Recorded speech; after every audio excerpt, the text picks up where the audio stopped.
Good morning students, welcome back to the e-learning platform of CS College of Commerce, Wardha. I am Professor Humaira Kazi. Today I am here with the monetary economics, and the topic of the monetary economics is the taxable capacity. As I would like to remind you that we had started the fourth unit, and under the fourth unit, basically the fourth unit deals with the public finance, whereby we have completed our one chapter of the public finance, and today we are going to see the next aspect under the fourth unit, that is the taxable capacity. So as far as the taxable capacity is concerned, we will see the aspect, but before that I would like to say that whenever the tax is imposed by the public authorities to an individual, a level of sacrifice is to be done by the individual, because the tax is actually a liability which an individual has to pay from his income.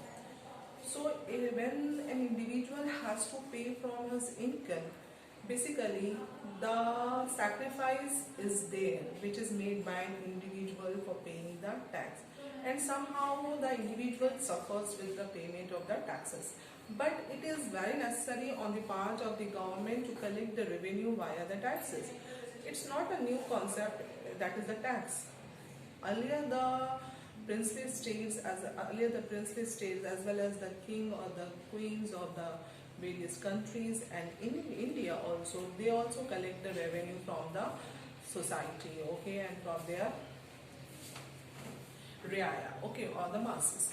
Basically the tax is actually the revenue for the government.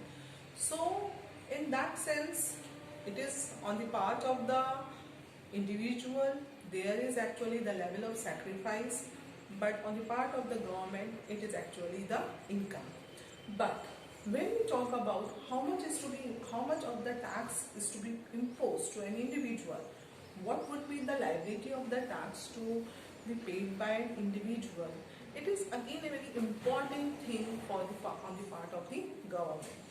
The government is to, when the government imposes the tax, the government also has to consider the taxable capacity of an individual. The taxable capacity of an individual, basically this is the taxable capacity of an individual, that is what the maximum amount of the tax which an individual can pay to the public authorities, okay, without having the adverse effects on his standard of living, on his consumption activities. Because see, when the tax is imposed heavily on the individual, it has the adverse effect on the willingness and the ability of an individual to pay, to save, as well as to work and invest, okay. So it is very necessary on the part of the government that the government should charge the taxes after considering the level of income of an individual of the country, as well as whatever the maximum amount which can be charged via the taxes, okay. So it is very important on the part of the government, because if the government will charge the heavy taxes, or if the government will impose the heavy taxes to the masses, what will be effect? It will have the adverse effect on the society as well as economy as a whole. So from the government point of view, it is very important that a certain amount of taxes to be collected, and a maximum amount of the tax which the government can be collect without having that adverse effect on the consumption as well as the standard of living and the other. So that is actually the maximum amount which the government can take from the public via the taxes is actually the taxable capacity, okay. Let's see what is the definition of the taxable capacity, because if when we talk about the taxable capacity, this is the concept which is not well defined, okay. Somehow in the different definitions, the basic concept of the taxable capacity is considered as a rate, okay. So here let's see what the economist says about the taxable capacity. So taxable capacity is the maximum amount which the citizen can pay to the public authorities. Okay. So what is the taxable capacity? It is the maximum limit which the government can charge to the person or to the individual or to the citizen of the country to pay the tax. Okay. But without having a really unhappy and downtrodden existence, and without dislocating the economic organization too much. Okay. So whenever the tax is imposed, it is always important on the part of the government that we have to collect the maximum amount of the tax from the individual of the country, but it should not have the inconvenience on the part of an individual, and that inconvenience should not be in the form of the consumption expenditures. Inconvenience should not be on the part of the consumption expenditures as well as the savings and the other economic activity of the country. Okay, now see what is the other definition says about the taxable capacity. So taxable capacity is the squeezability. Okay, how much amount of the money can be squeezed by the government from an individual. That is the maximum amount of squeezability.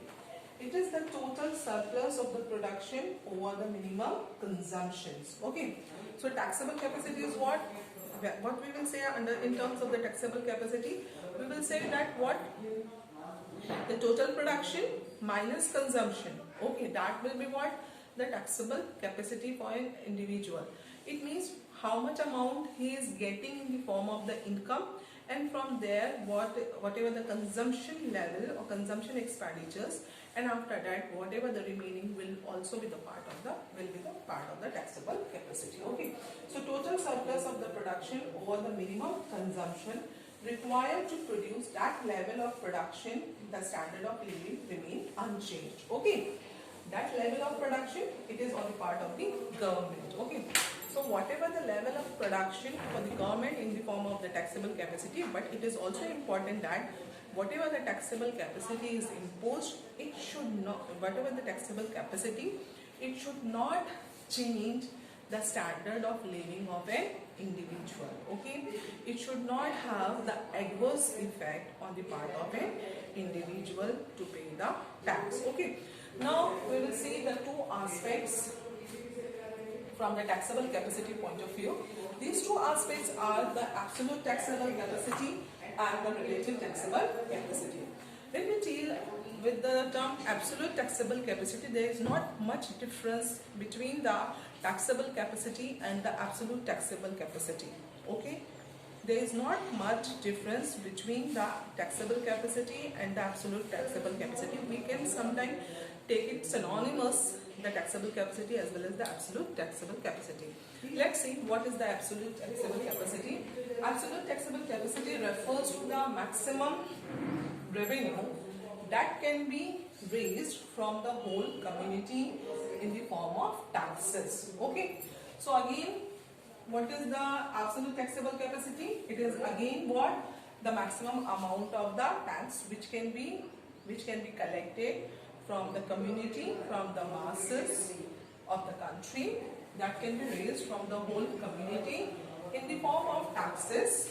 Okay, without affecting the minimum consumption level. Okay, so consumption level should not be affected by it. Similarly, the standard of living should not be affected. Consumption level, the existing standard of living of the people. Okay, so standard of living of the people should also not be affected, as well as the production capacity and the efficiency.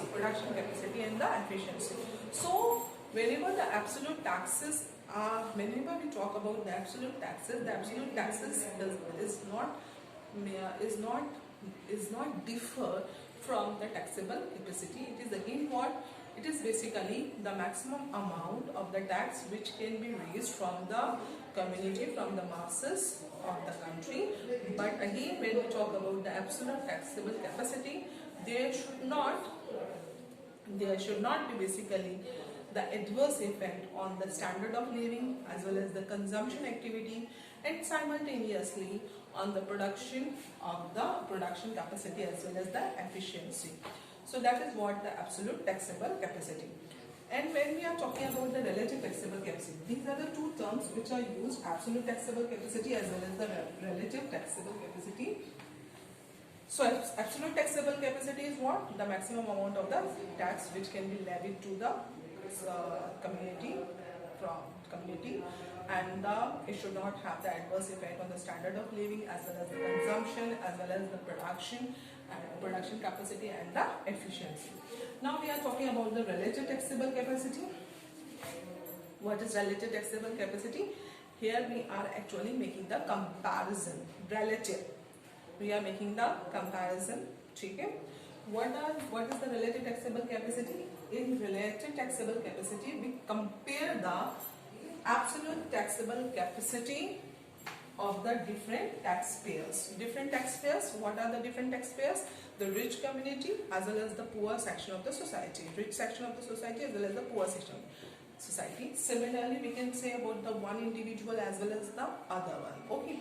Similarly, we can say the one country as well as the other country. If we are talking about the India's taxable capacity and the America's taxable capacity.